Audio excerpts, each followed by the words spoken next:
வணக்கம். Welcome to கதை திரட்டு. இந்த வீடியோல நம்ம என்ன கதை கேட்க போறோம்னா, பிறப்பு சிறுகதை. வாங்க கதைக்குள்ள போகலாம். பிருந்தாவன ஜனதீசருக்கு அபிஷேகம் நடந்து கொண்டிருந்தது. அலங்காரத்துக்கான ஏற்பாடுகளை செய்து கொண்டிருந்தார் அரவிந்த் பாண்டே. வழக்கமாக அவர் அந்த நேரத்தில் மாதவனின் திவ்ய ரூபத்தில் மனதை பறிகொடுத்து லயித்து போயிருப்பார். அன்று அவர் உள்ளத்தில் விளக்க முடியாத ஒரு தவிப்பு. விஷ்ணு வல்லபர் மனமுருகி மதுராஷ்டகத்தை ருத்ரவீணையில் இசைத்து கொண்டிருந்தார். அரவிந்தருக்கோ மாதவனின் சுந்தர ஸ்வரூபம் விழிகளில் நிலைக்கவோ மனதில் உறையவோ இல்லை. நெஞ்சு எதையோ நினைத்து ஸ்தம்பித்து திடுக்கிட்டு பரபரத்தது. நடந்தது இதுதான். அவரும் அவர் மகன் முகுந்தனுமாக அன்று அதிகாலையில் கோயில் நோக்கி வந்து கொண்டிருந்தார்கள். அவரை போலவே ஜெகதீசர் கோயில் பரம்பரை பூசாரியாக இருந்த வினோத் பாண்டே அவசரமாக எங்கோ போய்விட்டு திரும்பி வந்து கொண்டிருந்தவர் எதிர்பட்டார். அரவிந்தா, கோயிலுக்கு தானே போகிறாய், இரு, நானும் வருகிறேன் என்று அவர்களை நிறுத்திவிட்டு ஓட்டமும் நடையுமாக தன் வீட்டுக்குள் சென்று புஷ்ப குடலையை எடுத்து வந்தார். அரவிந்தர் வினோத் பாண்டேயை விட வயதில் சிறியவர். அதனாலேயே பின்னவருக்கு அவரிடம் தம்பியை போன்ற பரிவும் வாஞ்சையும் உண்டு. அவர் மிகவும் உற்சாகத்துடன் இருப்பதைக் கண்ட அரவிந்தர், என்ன அண்ணா, வீட்டில் கல்யாணம் வரப்போகிறதா என்றார். பெரியவருக்கு கல்யாண வயதில் 2 பெண்கள் இருந்தார்கள். மூன்றாவதாக பையன் கேசவன் இருந்தான். அவனும் முகுந்தனும் கிட்டத்தட்ட ஒரே வயது. கல்யாணம் மாதிரிதான்னு வச்சுக்க. இந்த மாசத்துல கேசவனுக்கு 16வது பிறந்த நாள் வருகிறது. அவனுக்கு பட்டம் கட்டிவிடலாம்னு நல்ல நாள் பார்க்க ஜோசியரிடம் போனேன். வருகிற பௌர்ணமி அன்று நட்சத்திரம் திதி எல்லாமே சரியாக இருப்பதால் முடித்து விடலாம் என்கிறார். முகுந்தனும் இதே மாதத்தில் தானே பிறந்தான். அவனுக்கும் நீ பட்டம் சூட்டி விடலாமே என்றார்.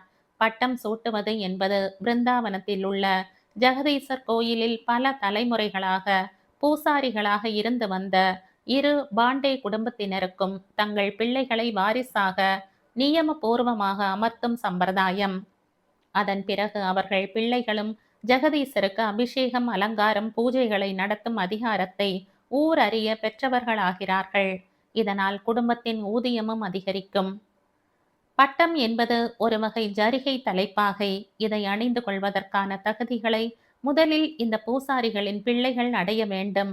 உபநயனம் செய்விக்கப்பட்டு அவர்கள் நித்திய கர்மாக்களை தவறாமல் செய்ய வேண்டும். வடமொழியில் தேர்ச்சி பெற்று வேதங்களை கற்க வேண்டும். பிரம்மச்சரியத்தை அவர்கள் கடைபிடிக்க வேண்டும். 16ஆம் வயதில் நாள் பார்த்து முகூர்த்தம் வைத்த பின் கோயில் செலவிலேயே இந்த வைபவம் நடத்தப்படும். வாரிசாக போகிறவன் யமுனையில் நீராடி வந்ததும் மங்கள வாத்தியங்கள் முழங்க கோயில் யானை வந்து மாலை போடும். பின் பூசாரியானவர் மந்திர கோஷம் செய்து மகனின் தலையில் பட்டம் சுற்றுவார். மங்கள ஆரத்திக்கு பிறகு கோதுமை லட்டும் பால் பாயசமும் பிரசாதமாக வழங்கப்படும். இந்த விழாவை காண வட மதுரையில் இருந்தும் அக்கம்பக்கத்து சிற்றூர்களில் இருந்தும் மக்கள் திரண்டு வருவார்கள். முகுந்தனை அரவிந்தர் கிரமப்படிதான் வளர்த்திருந்தார். அவனும் புத்திசாலியாகவும் பெற்றவர்களிடமும் பெரியோர்களிடமும் மிகுந்த மரியாதையும் பக்தியும் உள்ளவனாகவும் இருந்தான். பிள்ளை பிராயம் தொட்டே தந்தையுடன் அதிகாலையில் எழுந்து விடுவான். அவருடனேயே யமுனையில் நீராடி வந்து சுப்ரபாதம் ஓதுவான். கோயிலை அடுத்திருந்த நந்தவனத்தில் இருந்து மலர்களை கொய்து வந்து அழகிய மாலைகளை புனைந்து வைப்பான். முகுந்தனுடைய கைவண்ணத்தை பார்த்தீர்களா? பூக்காரி போல் எத்தனை விதரணையாக மாலை கட்டுகிறான். அவர் மனைவி சுசீலா புகழும் பொழுது அரவிந்தரின் மனம் திக்கென்று பதறும்.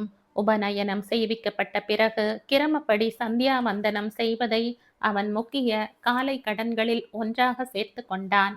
பின் தந்தையுடன் கோயிலுக்கு சென்று நிர்மால்ய தரிசனம் முடிவுற்றதும் தன் தாய்க்கு வீட்டு வேலைகளில் உதவியாக இருக்க ஓடி வருவான். வேண்டாம் முகுந்தா என்று அன்னை தடுப்பாள். அவன் கேட்டால்தானே. தயிர் கடையும் மத்தை அவள் கையில் இருந்து பிடுங்கிக் கொள்வான். அவன் தயிர் கடையும் போது சூர்தாசரின் நாமாவளியோ ஜெயதேவரின் அஷ்டபதியோ அவன் கண்டத்தில் இருந்து இனிமையாக புறப்பட்டு வரும். சந்தன சச்சித நீல கலேபரம் தவசன வனமாலி. தயிர் கடையும் ஓசை சர் சர் என்று பாட்டு கேட்ப லயத்துடன் சேர்ந்து ஒலிக்கும். என்ன குரல் வளம் இவனுக்கு! சுசீலா பெருமையுடன் நினைத்து மறுகணமே தன் கண் பட்டுவிடப் போகிறதே என்று ரகசியமாக திருஷ்டி கழித்து போடுவாள். வீட்டு வேலை முடிந்ததும் அவன் தந்தைக்கு உதவியாக இருக்க கோயிலுக்கு ஓடுவான். அபிஷேக ஆராதனைகள் முடிந்து அவர்கள் வீடு திரும்ப 11 மணியாகிவிடும். பின் உணவருந்தியதும் முகுந்தன் வித்யாபியாசியத்துக்கு உட்கார்ந்து விடுவான். முகுந்தனும் கேசவனுக்கும் சம்ஸ்கிருதமும் வேதமும் கற்றுத்தர உள்ளூர் பண்டிதர் ஒருவர் வந்தார். மனனம் செய்வதிலும் கற்றதை புரிந்து கொள்வதிலும் கேசவனை விட முகுந்தன் மிகவும் கெட்டிக்காரனாக இருந்தான். அஷ்டமதியும் விஷ்ணு சகசரநாமமும் பகவத்கீதையும் அவனுக்கு மனப்பாடம். அரவிந்தருக்கு வாரிசாகி ஜெகதீசருக்கு கைங்கரியம் செய்வதற்கு முகுந்தனை விட தகுதி வாய்ந்தவர்கள் இருக்க முடியாது. ஆனால் அதற்கு மேல் சிந்திக்க முடியாமல் அவர் மனம் ஸ்தம்பித்தது. பிரளயத்தில் சிக்கிக்கொண்ட கன்று குட்டியாக அவருக்கு மூச்சு திணறியது. அப்பா, ஆரத்திக்காக ஜனங்கள் காத்திருக்கிறார்கள். முகுந்தன் மெல்லிய குரலில் அவர் கடமையை நினைவூட்டியதும் விழிப்படைந்தவராய் அவர் தம் பணியை தொடர்ந்தார். அரவிந்தா, இன்னைக்கு பூஜையை கொஞ்சம் கவனிச்சுக்கணும். நாளைய மறுநாள் பௌர்ணமி. அதனால் கேசவனுக்கு பட்டம் கட்ட வேண்டியதற்கான ஏற்பாடுகளை நான் உடனடியாக கவனிக்க வேண்டும். இந்த முகூர்த்தத்தை விட்டால் சைத்திர மாதம் வரை இவனுக்கு பொருத்தமான தாராபலன் இல்லையாம். முகுந்தனை பற்றி என்ன முடிவு செய்தாய்? நான் ஜோசியரிடம் கேட்கட்டுமா என்றார் வினோத் பாண்டே. வேண்டாம், பிறகு பார்க்கலாம் என்று பதற்றத்துடன் சொன்னார் அரவிந்தர். உனக்கு இஷ்டமில்லாததை செய்ய மாட்டேன். எதற்கு இப்படி பதறுகிறாய்? வினோத் பாண்டே சிரித்த வண்ணம் சென்று விட்டார். அவருடைய இஷ்டமா? முகுந்தன் தன் வாரிசாவதில் அவருக்கு பூரண சம்மதம்தான். ஆனால் அடிக்கடி நெஞ்சில் முள்ளாக குத்தி உறுத்தல் உண்டு பண்ணும் அந்த உண்மை வெளிப்பட்டால் இத்தனை நியம அனுஷ்டானங்களை சம்பிரதாயமாக ஏற்று நடத்தி கொண்டு வரும் கோயிலில் முகுந்தன் பூசாரியாக இருக்க அனுமதிப்பார்களா? யோசிக்கையில் முடிவு தெரியாமல் மனம் குழம்பியது. அன்று இரவு அவர் வீடு திரும்புகையில் மிகவும் சோர்ந்து தளர்ந்திருப்பதை கண்ட சுசீலா, என்ன, உடம்பு சரியில்லையா? மருத்துவரை அழைத்து வரட்டுமா என்று பரிவுடன் கேட்டாள். வேண்டாம், ஏனோ களைப்பாக இருக்கிறது. அரவிந்தர் உணவருந்தாமலேயே படுக்கப் போனார். நான் காலை பிடித்து விடுகிறேன் அப்பா. முகுந்தன் வந்து காலை தொட்டதும் வேண்டாம் அப்பா என்று பதறி எழுந்து உட்கார்ந்து கொண்டார். அவர் மறக்க முயன்ற உண்மைகள் அவரை போலவே விரைப்பாக மனதில் எழுந்து உட்கார்ந்தன. 16 ஆண்டுகளுக்கு முன்பு நடந்த அந்த சம்பவம் நிழல் படமாய் கண்முன் விரிந்தது. ஜெகதீசர் கோயிலுக்கு காசியை சேர்ந்த பெருந்தனவந்தர் ஒருவர் 20 பீகா நெல் விளையும் பூமியை மானியமாக எழுதி வைத்திருந்தார். அது தவிர ஜெகதீசர் கோயிலுக்கு அந்த பிராந்திய மக்கள் செலுத்த வேண்டிய பிரார்த்தனைகளை அங்கிருந்தே பதிவு செய்து பணம் வசூலித்து அனுப்பவும் பிரசாதங்களை தருவித்து வழங்கவும் ஒரு அலுவலகம் வேறு இருந்தது. நிலத்தில் இருந்து வந்த வருமானத்தை வசூல் செய்து அனுப்பவும் அலுவலகத்தை நிர்வாகம் செய்யவும் அரவிந்தரின் தூரத்து உறவினர் ஒருவர் நியமிக்கப்பட்டிருந்தார். கோவிந்த பாண்டே என்பது அவர் பெயர். திடீரென்ற விஷஜுரத்தில் அவர் காலமானதும் தொடர்ந்து அப்பணியை நம்பகமாக செய்யக்கூடிய இன்னொருவர் பொறுப்பேற்கும் வரை அரவிந்தர் அதை கவனிக்கட்டும் என்று கோயில் நிர்வாகிகள் அவரை அனுப்பி வைத்தார்கள். அப்போது அவர் சுசீலாவை திருமணம் செய்து கொண்டு 4-5 ஆண்டுகளே ஆகியிருந்தன. சின்ன வயசுதான். ஆனால் சுசீலா அப்போதே தனக்கு குழந்தை இல்லையே என்று ஏங்க துவங்கி இருந்தாள். கங்கையில் குளித்தால் சந்தான பாகியம் கிடைக்கும், நீயும் அரவிந்தனோடு போமா என்று அவளையும் உடன் அனுப்பி வைத்தார் அவர் தந்தை. அவர் வாக்கு பலித்தது, ஆனால் வேறு விதத்தில். வாரணாசிக்கு சென்ற பிறகும் அரவிந்தர் தன் வழக்கங்களை விடவில்லை. அதிகாலையில் எழுந்து சென்று கங்கையில் நீராடி ஆதித்ய ஹிருதயம் சொல்லி அர்க்கியம் விட்டு காயத்ரி ஜெபித்து பின்னரே வீடு திரும்புவார். அவர் குளித்து படியேறி பட்டுடுத்தி தம் வேட்டி துவாலைகளை துவைத்து பிழிந்து எடுத்துக்கொண்டு படி ஏறுகையில் தினமும் அந்த பெண் நீராட வருவாள். கால்களில் கொலுசுகள் கிணுங் கிணுங் என்று கொஞ்சும், கைவளைகள் குலுங்க, இடுப்பில் கட்டிய வெள்ளிச்சர மணிகள் கிணுகிணுக்கும். அவளது நடை உடை பாவனைகளை வைத்தே அவள் எப்படிப்பட்ட தொழிலை மேற்கொண்டிருப்பவள் என்பதை அவரால் புரிந்து கொள்ள முடிந்தது. மை தீட்டிய அந்த விழிகளில் தெரித்த மயக்கமும், சாயம் பூசப்பட்ட அந்த உதடுகளில் சாயலிட்ட கவர்ச்சியும், அவள் உடலில் பூரித்து மலர்ந்திருந்த பருவமும், அவள் தொழிலுக்கு மூலதனமே அந்த உடம்புதானே. அதை நன்கு பராமரித்து வைத்திருந்தாள் போலும். அதிகாலையில் எழுந்து இவள் எதற்கு கங்கையில் நீராட வருகிறாள்? முதல் நாள் இரவு செய்த பாவங்களை தொலைக்கவா? தம்மையும் மீறிக்கொண்டு அவளை பற்றி ஓடுகிற சிந்தனையை நினைத்து சில சமயங்களில் அவரே திடுக்கிடுவார். இதென்ன அறிவீனம்? நீராடி நித்திய கர்மாவை செய்ய வந்த இடத்தில் ஒரு விலைமாதை குறித்து சிந்தித்துக் கொண்டு நிற்க அவருக்கு தோன்றுவானேன்? அவரை பார்த்து மெலிதாய் புன்னகைத்து இன்னும் திகைப்புக்குள்ளாக்கினாள் அவள். சில நாட்களில் அவளுடன் ஒரு சின்ன வேலைக்கார பெண்ணும் அதன் இடுப்பில் ஒரு கை குழந்தையும் வருவார்கள். குழந்தை தன் தாயை விட நிறமாகவும் அழகாகவும் இருந்தது. முன்னா என்று அவள் கொஞ்சியதில் இருந்து அது ஆண் குழந்தை என்று அவருக்கு தெரிந்தது. சில சமயங்களில் அவள் தனியாக குழந்தையுடன் வருவாள். படியில் உட்கார்ந்து ஜபம் செய்து கொண்டிருந்த அவரிடம், சுவாமி, இவனை கொஞ்சம் பார்த்துக்கிறீங்களா? முதல் முறையாக அவள் கேட்டுக்கொண்ட போது அவருக்கு எப்படியோ இருந்தது. குழந்தையை உற்று பார்த்தார். தாயின் முக சாயல் அதனிடம் அப்படியே இருந்தது. அவருடைய பதிலை எதிர்பார்க்காமல் துண்டை விரித்து குழந்தையை அதில் விட்டாள். குழந்தை அவரை பார்த்து களங்கமில்லாமல் சிரித்தது. அவ்வளவுதான். அரவிந்தரின் மனம் கொள்ளை போயிற்று. அவள் செய்கிற பாவங்களுக்கு அந்த பச்சை குழந்தையை எப்படி பொறுப்பாளியாக்க முடியும்? இருக்கட்டும் என்று அவர் சைகை மூலம் உணர்த்தினார். அவள் நன்றியுடன் கை கூப்பி வணங்கிவிட்டு குளிக்கப் போனாள். இப்படி தினமும் நடந்தது. குளித்து உடையணிந்து கொண்டு வந்து அவள் குழந்தையை இடுப்பில் எடுத்துக்கொண்டு அவருக்கு வணக்கம் சொல்லிவிட்டு போய் விடுவாள். இதை தவிர அவர்கள் அறிமுகம் வேறு எந்த விதத்திலும் தொடரவில்லை. அவள் பெயரை கூட அவர் தெரிந்து கொள்ள முயலவில்லை. ஒரு நாள் குழந்தையை அப்படி விட்டு சென்று கங்கையில் நீராடுவதற்காக இறங்கியவள் திரும்பவே இல்லை. அரவிந்தர் நெடுநேரம் காத்து பார்த்தார்.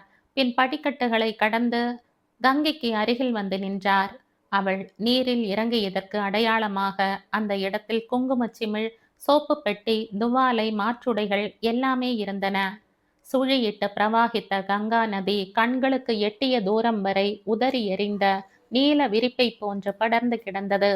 அவள் பெயர், விலாசம் எதுவுமே அவருக்கு தெரியாதே.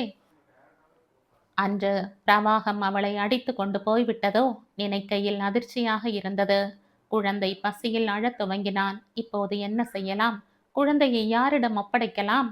அவரை பார்த்ததும் குழந்தை அழுகையை நிறுத்திவிட்டு கைகள் இரண்டையும் உயர்த்தி எடுத்துக்கொள் என்று கெஞ்சுவதை போல் பார்த்தது. அரவிந்தருக்கு குழந்தையை தொடக்கூட கூச்சமாக இருந்தது. மனம் அதன் பிறப்பை, வம்சாவளியை ஆராய்ந்து கூசிற்று. அவர் எடுத்துக்கொள்ளாததும் குழந்தை யாரோ தன்னை அழுத்தி விட்டதைப் போல் வீறிட்டது.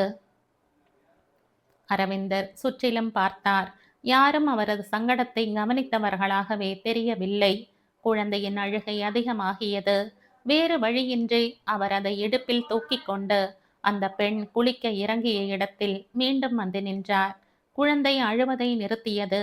அந்த பெண்ணின் உடைகளை திருடி கையில் வைத்து கொண்டிருந்த பிச்சைக்கார பெண் அவரை பார்த்துவிட்டு ஓட்டம் பிடித்தாள். இப்போது குழந்தையை என்ன செய்வது? போலீஸில் ஒப்படைத்து விடலாமா? யோசித்து கொண்டே அவர் நடந்து செல்கையில் சுசீலா அவர் அத்தனை நேரம் திரும்பாததால் ஏற்பட்ட கவலையில் தேடிக்கொண்டு வந்தவள் எதிர்பட்டாள். அவர் கையில் குழந்தையை கண்டதும் அவள் ஆவலுடன் ஓடி வந்து, ஏதுங்க குழந்தை என்றாள். கங்கை கரையில யாரோ விட்டுட்டு போயிட்டாங்க. ஜெபம் முடிந்து கண்ணை திறக்கிறேன், குழந்தை அழுது கொண்டிருக்கிறான். அதன் சொந்தக்காரங்களை இத்தனை நேரம் தேடி. அவர் வாயில் எப்படி அத்தனை கோர்வையாக போய் வந்தது என்று அவருக்கே ஆச்சரியமாயிருந்தது.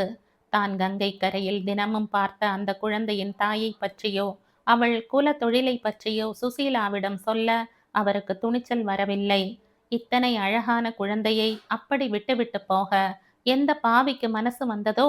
சுசீலா அதை அணைத்து கொண்டாள். உச்சி முகர்ந்தாள், முத்தமிட்டாள். வீட்டுக்கு எடுத்து சென்று பால் புகட்டினாள். குளிப்பாட்டி அலங்காரம் செய்தாள். குழந்தையும் அவளிடம் ஒட்டி கொண்டது. இதை போலீஸில் ஒப்படைத்து விடலாம் என்றார் அவர். நீங்கள் சும்மா இருங்கள். போலீஸில் புகார் செய்து தேடும் அளவுக்கு பெற்றவளுக்கு அக்கறை இருந்தால் அவள் இவனை அப்படி விட்டு போயிருக்க மாட்டாள். சட்டப்படி அப்படித்தான் செய்யணும். போதும், உங்க சட்டமும் நீங்களும். போலீஸ்காரங்க குழந்தையை வளர்க்கவா போறாங்க? யாரும் குழந்தையை தேடி வராவிட்டால் அனாதை இல்லத்தில் கொண்டு விடுவார்கள். அதைவிட இவன் நம்மிடமே இருக்கட்டுமே. அந்த குழந்தையின் தாய் ஒரு வேசி என்பதை அவர் சொல்ல விரும்பவில்லை. சற்று முன் அது யாருடைய குழந்தை என்று தெரியாது என்று கூறிவிட்டு இப்போது அதன் பிறப்பையும் குலத்தையும் வெளியிட்டால் முன்னுக்கு பின் முரணாக இருக்காதா? இருந்தாலும் அவர் மனம் ஒப்புக்கொள்ளவில்லை. அந்த குழந்தையை தேடிக்கொண்டு அதன் தாயின் சொந்தக்காரர்கள் யாராவது வருகிறார்களா என்று பார்க்க. 2 நாட்கள் சுசீலாவுடனும் குழந்தையுடனும் போய் கங்கை கரையில் தேடிவிட்டு வந்தார். பயனில்லை. சாஸ்திரப்படி அவனை ஸ்வீகாரம் எடுத்துக்கொண்டு விடலாம் என்று சுசீலா நச்சரிக்கத் தொடங்கினாள். இவன் நம் குழந்தையாகவே இருக்கட்டும். எனக்கு ஆண் குழந்தை பிறந்திருப்பதாக அப்பாவுக்கு எழுதிவிடுங்கள். வாரணாசியில் எனக்கு பிறந்த முகுந்தனாவே இருக்கட்டும். யாரிடமாவது சொன்னால் தானே இவன் நம் குழந்தையில்லை என்று தெரிய போகிறது. அவள் பிடிவாதம்தான் இறுதியில் வென்றது. 4-5 ஆண்டுகளுக்கு பிறகு அவர் தந்தை காலமானதும் அரவிந்தர் மறுபடி பிருந்தாவனம் திரும்பியதும் முகுந்தன் அவர் மகனாகவே அங்கு வந்தான். இத்தனை நாள் அவன் படிப்பிலும் புத்திசாலித்தனத்திலும் அறிவு ததும்பும் பேச்சிலும் மனதை பறிகொடுத்து அவன் பிறப்பை பற்றி உண்மையை மறைத்தாயிற்று. ஆனால் இன்று நம் வாரிசாக அவன் அங்கீகாரம் பெறும் கட்டம் வந்ததும் அவனது பிறப்பை பற்றி அவர் எழுப்பிய கேள்விக்குறியை சமாளிக்க முடியாமல் மனம் திண்டாடுகிறது. ஸ்வீகாரம் செய்து கொண்ட பின் அவன் அவர் மகன்தான். சட்டமும் சாஸ்திரமும் இதையே ஆமோதிக்கிறது. அவருக்கு அந்திம சம்ஸ்காரம் செய்யவும் அவருடைய சொத்தின் மீது பாத்தியதையும் அவனுக்கு வந்துவிட்டது. இருந்தாலும் தெய்வ கைங்கரியம் செய்ய அவன் தகுதியுள்ளவன்தானா? அதுவும் அவருக்கு அவன் வேசி மகன் என்கிற உண்மை தெரிந்திருக்காவிடில் பாதகமில்லை. தெரிந்து அவர் எப்படி அதை அனுமதிக்க முடியும்? இது என்ன அரவிந்தா மடத்தனம்!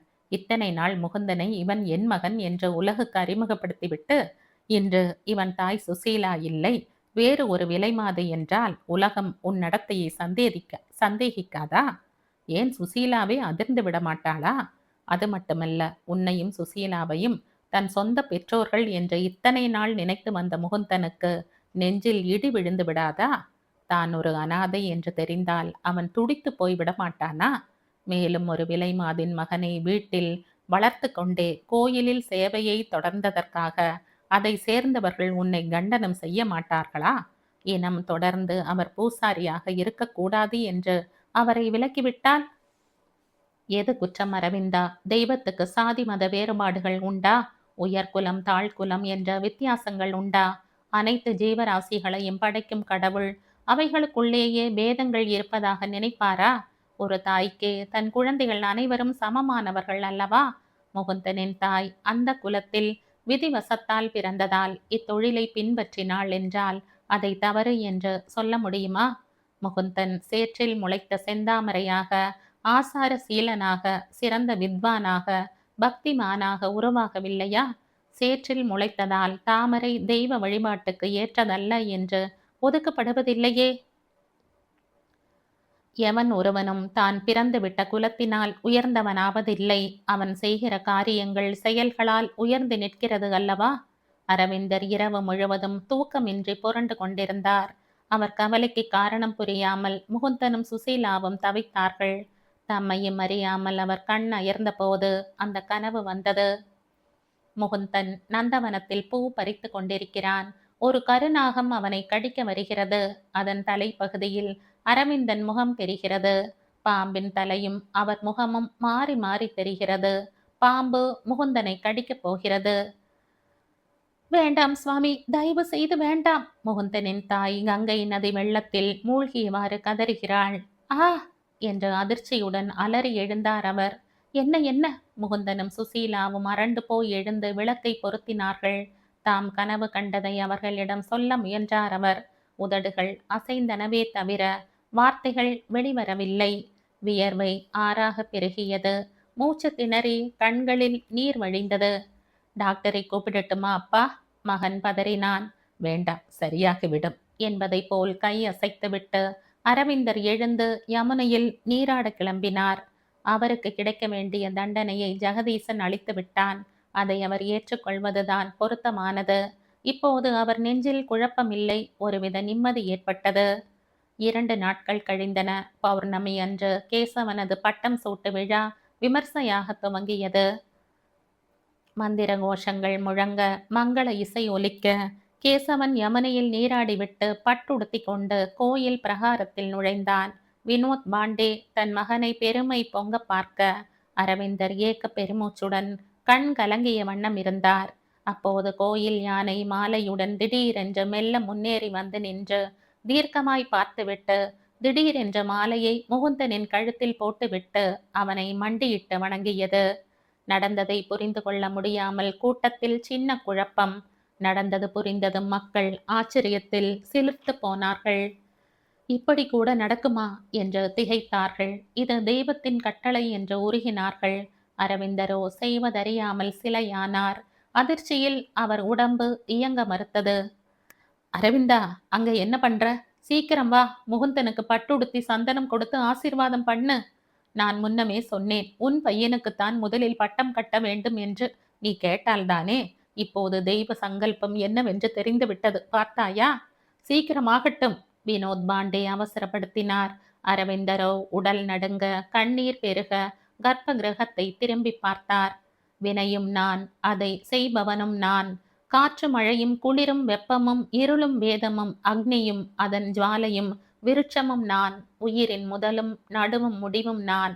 நானே உலகமெங்கும் வியாபித்து நிற்கும் சர்வேஸ்வரன். என்னை என்னிடமிருந்தே பிரிக்க முயலாதே பாமரனே என்பது போல் ஜெகதீசன் மாய புன்னகை புரிந்த வண்ணம் சிலையாக நின்றான்.